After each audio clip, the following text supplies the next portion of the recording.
এ শাড়ি পরেছি, কেমন লাগছে আমাকে বলো। তার আগে ইন্ট্রোটা দিয়ে নিই। হ্যালো বন্ধুরা, আমি নীলিভা, সবাইকে স্বাগতম দয়াল কোম্পানিতে।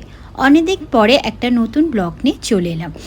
দেখতেই পাচ্ছ, সেজে গুজে শাড়ি টাড়ি পরে একটু আয়নার সামনে আর কি ওই কায়দা করছি। দেখো, তারপরেও হলো না, তখন একটুখানি ভিডিও করার ইচ্ছে হলো, তাই ভিডিও করছি। অ্যাকচুয়ালি পাড়ায় একটা পুজো ছিল, তো সেই পুজোতে যাওয়ার জন্যই আর কি শাড়িটা পরেছিলাম। পরে তাই ভাবলাম একটু দেখি কেমন নিজেকে লাগছে। শাড়ি পরার তো সুযোগ আমার হয় না খুব একটা, কারণ এতটাই আমার ডেলি রুটিনে আমি ব্যস্ত থাকি। তাই একটু শাড়ি টাড়ি পরে এই সেজে নিলাম। চলো ক্যামেরা অফ করে যাই। এই হচ্ছে আমাদের বাড়ির সামনে কালী পুজো। তো এটা ছিল কালী পুজোর প্রথম দিন, যেদিন সেজে গুজে গিয়েছিলাম।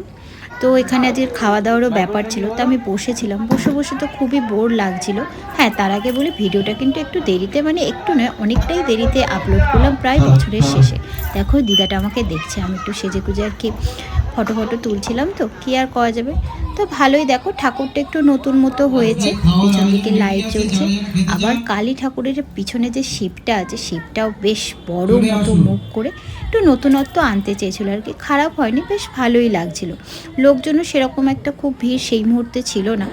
তো তারপরে তো আমাদের খাওয়া দাওয়ারও পর্ব ছিল, তা ওই জন্য আমি বসেছিলাম কখন খেতে ডাকবে। দেখো চারদিকটা ভালোই সাজিয়েছে লাইট টাইট দিয়ে, ওই সেই আমার বাড়ি দেখা যাচ্ছে। তো আমিও বসেছিলাম কখন খেতে দেবে খাওয়ার জন্য। সব দেখো কাকিমা, জেঠিমা, দিদা সবাই বসে আছে, আর আমিও বসে বসে সবার একটু ভিডিও করে নিলাম। কি আর করবো, আর আমার ছেলে এখানে তো উৎপাত করেই যাচ্ছে। তার আর কাজ কি, তার তো কোনো কাজ নেই, শুধু খেলেই যাচ্ছে। এদিকে দেখো একদম রেডি, টেবিল চেয়ার পেতে দিয়েছে, এবার বসে খাওয়া। ব্যাস, সব বসে গেছে খেতে। একবার শুধু বলা হয়েছে খেতে দেওয়া হবে। খাবারে কী কী ছিল দেখো, লুচি কিন্তু ফেলছে, উফ, গরম গরম লুচি ছিল। আমিও বসে গেলাম, কেন ওয়েট করবো। তার সঙ্গে ছিল আলুর দম, ও বাবা, ছোলার ডাল। এগুলোকে আর মিস করা যায় বলো। আবার দুটো পান্তুয়া, আর কি। চলো টাটা।